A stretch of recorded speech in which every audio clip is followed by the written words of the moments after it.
آپ حضرات تھکے ہوئے تو نہیں ہیں؟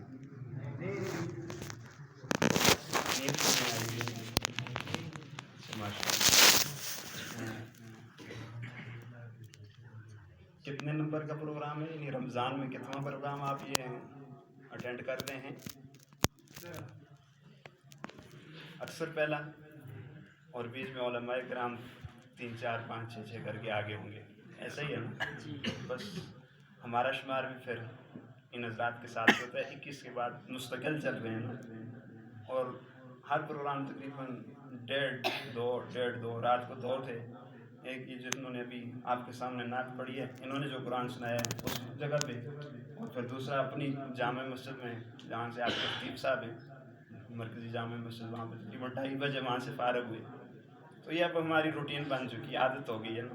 وہ کہتے ہیں عادت 2 3 دنوں میں عادت ہو ہی جاتی ہے پھر۔ تو بیداری کا ثبوت ہے، چونکہ آپ کے مہمان خصوصی جو ہیں وہ مولانا اختر زمان صاحب ہیں، ہمارے برادر مکرم۔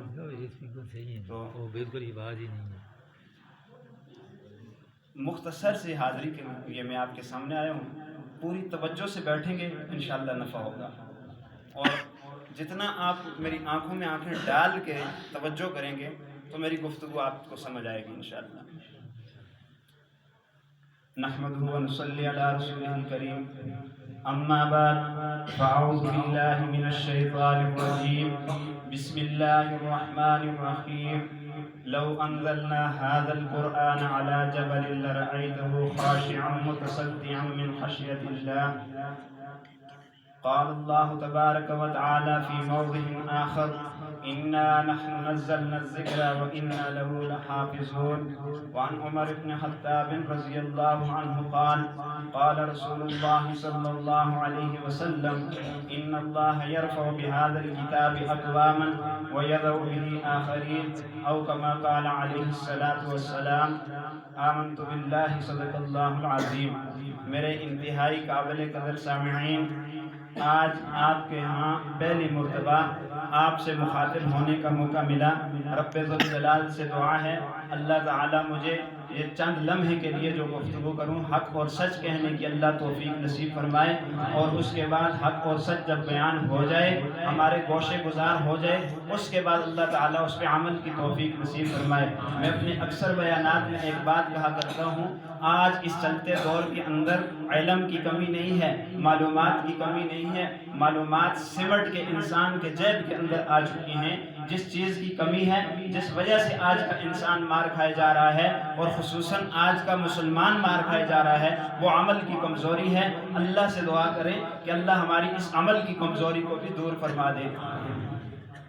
اللہ رب العزت نے انسان کی ہدایت کے لیے کتاب ہدایت نازل فرمائی ہے، اور یہ کتاب ہدایت قرآن مجید عظمت والی کتاب ہے، یہ بڑی شان والی کتاب ہے، یہ بڑے مقام والی کتاب ہے۔ دنیا کے اندر کتابیں بے شمار ہیں، ہمیں لائبریریاں بھری ہوئی ملتی ہیں، ہمیں یعنی اسٹیشنریاں بھری ہوئی ملتی ہیں، لیکن ان میں سب سے عظمت والی کتاب جو ہے وہ قرآن مجید ہے۔ اب یہ قرآن مجید عظمت والی کیوں ہے؟ یہ اللہ کا کلام ہے، کلام مخلوق نہیں ہوا کرتی، کلام صفت ہوا کرتی ہے، گویا یہ اللہ کی صفت ہے، اور یہ اللہ کی صفت ہونے کی وجہ سے عظمت والی کتاب ہے۔ اب اس کتاب کے ساتھ عظمت کا تعلق کچھ اس طرح ہے، جو بھی اس کتاب کے ساتھ جڑا ہے، جو آپ نے قاری صاحب سے سنی ہے، اپنے خطیب صاحب سے، امام صاحب سے سنی ہے، اور 28 راتوں کے اندر مکمل الحمد لے کر والناس تک سنی ہے، اس کی عظمت کیا ہے، اس کی شان کیا ہے، اس کا مقام کیا ہے۔ اس کے مقام کو جب ہم دیکھتے ہیں تو اس کا مقام ہمیں ایسے نظر آتا ہے کہ اس کے ساتھ جو جڑا، چاہے وہ انسان جڑا، اللہ نے اس انسان کا مقام بلند کر دیا، اس کے ساتھ کپڑا جڑا، اللہ نے اس کپڑے کے مقام کو بلند کر دیا، اس کے ساتھ کاغذ جڑا، اس کاغذ کے مقام کو اللہ نے بلند کر دیا، جو بھی اس کے ساتھ جڑا ہے اللہ نے اس کے مقام کو بلند کیا ہے۔ ہے اس کو بہت اونچا کیا ہے۔ ہم دیکھتے ہیں کہ کپڑے تو بہت ہیں، ہم یہ کپڑے پہنتے ہیں، پرانے بوسیدہ ہو جائیں تو گندگی کے ڈھیر پہ انہیں ڈال دیا جاتا ہے، وہاں پہ آگ لگا دی جاتی ہے، جلا دیا جاتا ہے اور ختم کر دیا جاتا ہے، راکھ بنا دیا جاتا ہے۔ لیکن اس کے مقابلے میں ایک کپڑا وہ ہے جس کی نسبت اس قرآن کے ساتھ لگتی ہے اور غلاف کی صورت میں وہ قرآن کا غلاف بنتا ہے۔ اس کپڑے کی عظمت کیا ہے؟ آپ اور میں اس کو چومتے ہیں، آنکھوں سے لگاتے ہیں، اس کا تعظیم کرتے ہیں۔ وجہ کیا ہے؟ کپڑا تو یہ بھی ہے، کپڑا تو وہ بھی ہے، لیکن اس کی تعظیم ہے اور اس کی تعظیم نہیں، اس کو گندگی کے ڈھیر پہ ڈالا جا رہا ہے۔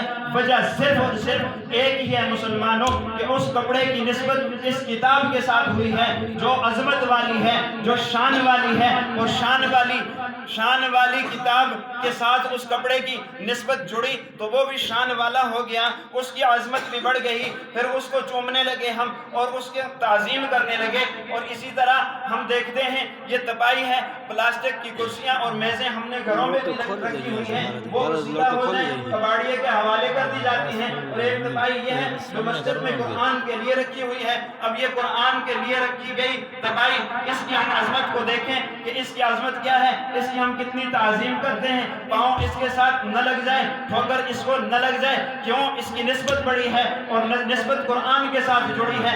اس طرح اب ہم دیکھیں اللہ نے کائنات میں بے شمار مخلوقات کو پیدا کیا ہے، بے شمار مخلوقات ہیں، ہم سنتے رہتے ہیں ایک جملہ 18,000 مخلوقات اللہ نے پیدا کی ہیں۔ اب ان 18,000 کم و بیش مخلوقات میں سب سے اللہ نے جو اکرم مخلوق، اشرف مخلوق پیدا کی ہے وہ یہ حضرت انسان ہے۔ اب یہ حضرت انسان اب یہ جب اپنی انسانیت کو پہچان لے، اپنے مقام کو پہچان لے اور تعلق قرآن سے بنا لے، یہ اتنا عظیم ہو جائے گا، یہ اتنا عظمت والا ہو جائے گا۔ ہم انسانیت میں دیکھتے ہیں قرآن کے اترنے کے بعد کے طبقات کو دیکھتے ہیں، ان طبقات میں سب سے پہلا طبقہ حضرات صحابہ کرام کا ملتا ہے۔ صحابہ کرام کو ہم دیکھتے ہیں قرآن کے ساتھ وہ ایسے جڑے ہیں کہ بعض صحابہ دوسرے کے بارے میں یہ کہتے ہوئے نظر آتے ہیں اگر قرآن کو عملی صورت میں دیکھنا ہے اس صحابی کو دیکھ لو، اس کی ساری زندگی کے اندر اس کا اٹھنا بیٹھنا قرآن کے مطابق، چلنا پھرنا قرآن کے مطابق، اس کی گفتگو نشست و برخاست قرآن کے مطابق ہے۔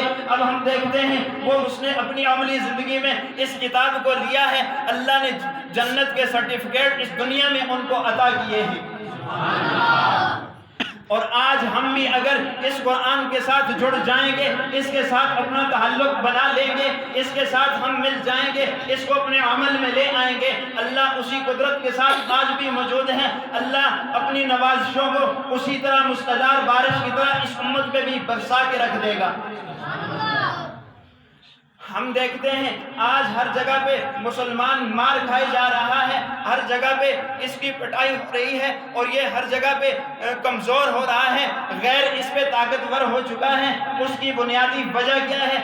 آپ سے ایک سوال میں کرتا ہوں، آپ مجھے بتائیں، ایک حال میں کچھ بچے امتحان دے رہے ہوں، آگے ایک نالائق بچہ بیٹھا ہو، ایک نکمہ بچہ بیٹھا ہو جس نے محنت پورا سال نہ کی ہو، اس کی نقل کرنے کے لیے پیچھے ایک بچہ بیٹھ جائے، مجھے بتاؤ کہ اس کی نقل کرنے والا یہ بچہ کامیاب ہوگا یا ناکام ہوگا؟ سارے یہ کہتے ہیں ناکام کی نقل جس نے کی ہے وہ ناکام ہو جائے گا اور وہ بھی نمبر بھی کم لے گا، اور پھر اس کا نتیجہ جب آئے گا تو اس میں بھی اس کو شرمندگی سے دوچار ہونا پڑے گا۔ آج مسلمان جو مار کھا رہا ہے اعلیٰ نسبت قرآن والی کو چھوڑ کے یہ غیر کے طریقے کو اختیار کرتا ہے، جس کے بارے میں قرآن کہتا ہے یہ ضال ہیں، یہ گمراہ ہیں، ان سے اللہ کا ان پہ غضب ہے، اللہ کی ان پہ پھٹکار ہے، ان کے پیچھے چلتا ہے اور ان کے طریقوں کو اپنی زندگی میں لانے کی کوشش کرتا ہے، اپنے وضع قطع کو ان کے ساتھ ملانے کی کوشش کرتا ہے۔ ہم یہاں تو کہتے ہیں ناکام کی نقل کرنے والا ناکام ہوگا، لیکن یہ بات کیوں نہیں سمجھتے اپنی عملی زندگی میں کہ ہم ناکام کی نقل کر رہے ہیں، کامیاب کو ہم سجا کے الماری کے اوپر پورا سال رکھ دیتے ہیں، اس کو کھول کے دیکھنے کے ہمیں توفیق ملتی نہیں، اس سے رہنمائی حاصل کرنے کی ہمیں توفیق ملتی نہیں، اور غیر کے طریقے پہ موبائل کو کھولا، آج کا فیشن دیکھا، کل میرے گھر میں وہ آ گیا، اس کے نقش قدم پہ چل پڑے، اس وجہ سے آج ہم مار کھا رہے ہیں۔ آج ہم اس دنیا میں دیکھتے ہیں ہر ایک اپنے حقوق کی جنگ لڑ رہا ہے۔ میں بکھری چند باتیں آپ کی گوشے گزار کر کے آپ سے اجازت چاہوں گا، لیکن قرآن کی تکمیل کی مجلس کے عنوان سے اس کا تعلق اس کے ساتھ ضرور ملے گا۔ آپ کو اس کے ساتھ ضرور اتنا ملے گا کہ قرآن کی بات کی ہے، قرآن کی عظمت کی بات کی ہے، قرآن کے حقوق کی بات کی ہے۔ ہم دیکھتے ہیں میں اپنے حق کی بات کرتا ہوں، دوسرا اپنے حق کی بات کرتا ہے۔ باہر کی دنیا میں چلے جائیں، کہیں حقوق نسواں کی بات ہو رہی ہے، وائلڈ لائف کی بات ہو رہی ہے، کہیں بچوں کے حقوق کی بات ہو رہی ہے۔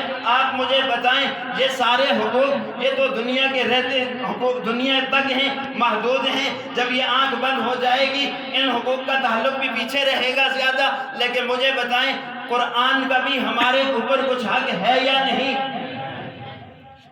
آج ہم قرآن کے حق کو کیوں نہیں دیکھتے؟ قرآن کا بھی ہمارے اوپر حقوق ہیں۔ میں اختصار کے ساتھ آپ کے سامنے قرآن کے حقوق رکھتا ہوں، ان کا عنوان کو یاد کر لیں، پھر کبھی موقع ملا ان حقوق پہ تفصیل سے بات کرتے چلیں گے۔ میرے دوستو، قرآن کے مسلمانوں پہ 5 حق ہیں۔ کتنے حق ہیں؟ 5 حق ہیں۔ عدد بھی یاد کر لو، حقوق کے عنوان بھی یاد کر لو اور تفصیل پھر گئی۔ سب سے پہلا حق قرآن مجید کا جو ہمارے اوپر ہے وہ حق یہ ہے ہم اس قرآن مجید پہ ایمان لائیں۔ الحمدللہ ثم الحمدللہ، جتنے بھی اس مجلس میں بیٹھے ہیں اس حق کو ادا کیے ہوئے بیٹھے ہیں۔ ہمارا ایمان ہے کہ اللہ نے قرآن کو اتارا ہے، یہ لا ریب کتاب ہے، یہ سچی کتاب ہے۔ اللہ نے حضور اکرم صلی اللہ علیہ وسلم کے سینہ اطہر پہ اتاری ہے اور یہ ہدایت کی کتاب ہے، قیامت تک کے لیے ہدایت ہے اس میں۔ جو اس کے ساتھ جڑے گا وہ بھی کامیاب ہے، اس بات کا ہمارا ایمان ہے۔ یہ ایمان لانا اس پہ یہ پہلا حق ہے قرآن مجید کا۔ دوسرا حق اس قرآن مجید کو صحیح تلفظ و تجوید کے ساتھ پڑھنا، یہ قرآن کا دوسرا حق ہے۔ الحمدللہ ہمارے مدارس اس حق کو ادا کر رہے ہیں۔ یہاں پہ آگے میں نے مولانا صاحب سے حالات کا جائزہ لیا اور میں نے دل خوش ہو گیا کہ جنگل میں منگل بنا ہوا ہے، اتنے دور دراز شہر سے علاقے میں یہاں پہ حفظ کی کلاس بھی چل رہی ہے، ننھے بچوں نے تلاوت کی، میں نے کمرے میں بیٹھ کے سنی، دل خوش ہو گیا۔ قرآن کا یہ دوسرا حق بھی ادا ہو رہا ہے۔ اب ضرورت اس بات کی ہے ہم ان حضرات کے ساتھ جہاں تعاون کر رہے ہیں، جہاں ان کی پشت پناہی کر رہے ہیں، مزید ان کے حوصلے کو بڑھائیں۔ بچوں کو ساتھ ساتھ ہم اپنے گریباں میں بھی جا کے، عمر اگرچہ بوڑھی ہو چکی ہے، عمر اگرچہ گزر چکی ہے، پھر بھی تعلق قرآن کے ساتھ بنائیں، اس کو سیکھنے کی کوشش کریں۔ سیکھتے ہوئے اگر موت آ گئی اللہ ہمیں بھی ان حفاظ اور ان قرآن کے ساتھ اٹھا دے گا۔ یہ حق بھی ہم ادا کرتے چلیں۔ دوسرا حق اس کا، اس کو صحیح طور پہ پڑھنا ہے۔ تیسرا حق اس کا، اس کو سمجھنا ہے۔ یہ سمجھنے کے لیے کتاب آئی ہے، نہ کہ اس لیے کہ جب دلہن کو گھر سے نکالا جائے تو اس کے آگے آگے اس کو لے جایا جائے، جنازے کو نکالا جائے تو آگے آگے اس کو لے کے جایا جائے، اس لیے نہیں، بلکہ یہ تیری اور میری ہدایت کے لیے ہے۔ ہدایت تب ممکن ہے جب ہم یہ سمجھیں کہ اللہ اس میں ہم سے کیا مخاطب ہو رہا ہے۔ حضرت علی رضی اللہ عنہ کی طرف ایک قول منسوب ہے کہ حضرت علی نے فرمایا کہ جب انسان یہ چاہے میں اپنے رب سے باتیں کروں، نماز میں آگے کھڑا ہو جائے یہ رب سے باتیں کر رہا ہے، اور جب یہ چاہے میرا رب مجھ سے باتیں کرے، قرآن کو کھول کے تلاوت شروع کر دے، قرآن میں رب انسان سے باتیں کر رہا ہے۔ اب یہ اسی صورت میں ہوگا، اللہ کی باتیں مجھے سمجھ آئیں، اللہ مجھ سے کیا مخاطب ہو رہا ہے، اللہ مجھے کیا کہہ رہا ہے، یہ اسی صورت میں ہوگا جب میں قرآن کو سمجھوں گا۔ یہ سمجھنا قرآن کا تیسرا حق ہے۔ چوتھا حق قرآن کا یہ ہے کہ قرآن کے اوپر عمل کیا جائے۔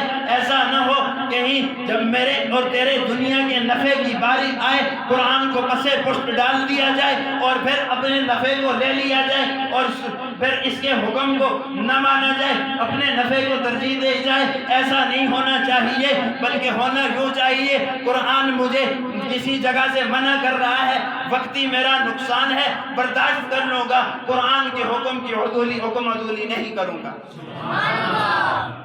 کتنے حق ہو گئے؟ 4 حق ہو گئے۔ کتنے حق ہو گئے؟ پہلا حق ایمان، دوسرا حق اس کو صحیح طور پہ پڑھنا، قرات اس کی، اور تیسرا حق اس کو سمجھنا، چوتھا حق اس پہ عمل کرنا، اور پانچواں حق اس کا یہ ہے کہ جب یہ پڑھ بھی لیا اس کے بعد صحیح تو ایمان بھی لے آیا، پڑھ بھی لیا اور اس کے بعد اس کو سمجھ بھی لیا، اپنے عمل میں بھی آ گیا، پھر اس عملی صورت میں دنیا تیرا میدان ہے، پوری دنیا میں نکل کے اس قرآن کی تبلیغ تو کر دے۔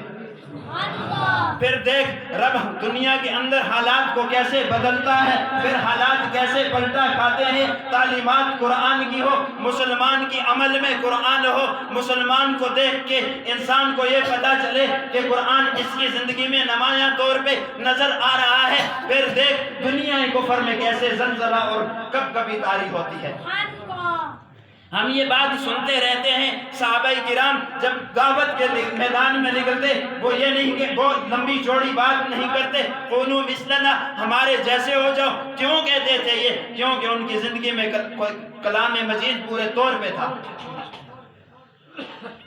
تو میں نے آپ کے سامنے انتہائی اختصار کے ساتھ حقوق قرآن پہ یہ 2-4 باتیں عرض کی ہیں۔ اللہ میری زندگی کے اندر بھی ان حقوق کو لے آئے، اور اس کے بعد ایک وعدہ کر لو کہ پورا سال جس طرح رمضان میں قرآن کو پڑھا ہے اس کے حق کو ادا کرنے کی پوری کوشش کی ہے، پورا سال ہم پڑھیں گے۔ پہلا درجہ تو یہ ہے غیر حافظ کے لیے کہ 1 پارہ روزانہ یومیہ معمول بنا لے، اگر اتنا نہیں ہو سکتا تو آدھا پڑھ لے، آدھا بھی نہیں ہو سکتا تو 1 پاؤ پڑھ لے، 1 رکوع پڑھ لے، لیکن کبھی بھی اس میں یعنی ایسا دن کوئی نہ ہو کہ مسلمان کی صبح ہو اور اس میں اس نے قرآن کو دیکھا نہ ہو۔ ایک واقعہ یاد آ گیا یہاں سے، بعض وہ بزرگ بھی ہوتے ہیں جو کہتے ہیں ہم نے ناظرہ ابھی تک نہیں پڑھا، کیوں قاری صاحب ہوتے ہیں یا نہیں؟ ناظرہ نہیں پڑھا۔ قرآن مجید کا اتنی شان والی کتاب ہے کہ ان کے لیے بھی سبیل کھلی ہے، راہ ان کے لیے بھی کھلی ہے۔ کتابوں میں ایک واقعہ نظروں سے گزرا ہے، اور یہ قریب کے ملک دہلی کے علاقے کا ہے۔ علماء نے ایک بات لکھی ہے کہ ایک بندہ تھا، پڑھا ہوا نہیں تھا، قرآن پڑھ نہیں سکتا تھا، ناظرہ بھی نہیں آتا تھا، اس کے محبت قرآن کے ساتھ بہت تھی۔ محبت کی صورت میں وہ روزانہ کا اس کا یہ معمول تھا کہ وہ صبح اٹھتا، قرآن نماز پڑھ لیتا، نماز کے بعد قرآن مجید کو کھول کے ایک سطر پہ انگلی چلاتا، اور انگلی چلاتے ہوئے ساتھ یہ کہتا یا اللہ تو نے یہ بھی حق کہا ہے، یا اللہ تو نے یہ بھی سچ کہا ہے، میرا اس پہ بھی ایمان ہے، تو نے یہ سطر اس میں جو فرمایا ہے وہ بھی تو نے حق کہا ہے۔ اس کا یہ معمول تھا۔ اللہ کا کرنا اجل ہر ایک کو آگے لے جاتی ہے، اس کی موت واقع ہو گئی، اب موت واقع ہوئی ہے، اس کو دفنا کے آئے، ایک کوئی سرکاری ملازم کوئی افسر اس کو قبر میں اتارتے ہوئے اس کے کچھ کاغذات اور کارڈ گر گیا اس کی قبر میں، قبر بند کر دی گئی، اور یہ واپس اپنی ڈیوٹی پہ آ گیا۔ ڈیوٹی پہ آ کے دیکھتا ہے ڈیوٹی کارڈ اس کے پاس موجود نہیں ہے، علاقے کے مولوی صاحب کے پاس جاتا ہے کہ میرا کارڈ تو قبر میں گر گیا ہے، اب اس کی قبر کو اس کے ان پتھروں کو ہٹانا ہے اور میں نے وہاں سے اپنا کارڈ نکالنا ہے، کیا حکم ہے؟ میری زندگی کا مسئلہ ہے، میرے بچوں کا مسئلہ ہے، میرے مستقبل کا مسئلہ ہے، کیا کروں میں؟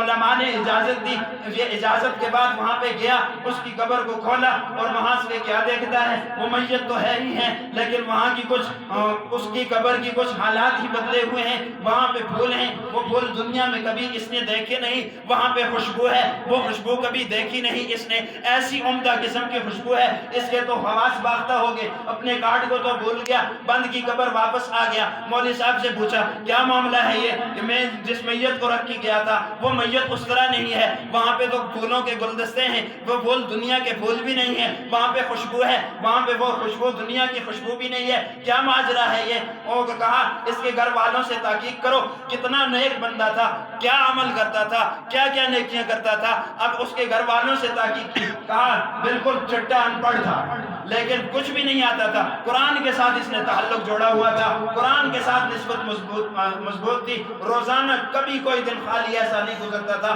کہ جس دن یہ قرآن کا دیدار نہ کرتا، یہ مستقل روزانہ کا اس کا یہ معمول تھا۔ وہ مولوی صاحب کہنے لگے اسی قرآن نے اس کی قبر کو جنت کا باغ بنا دیا۔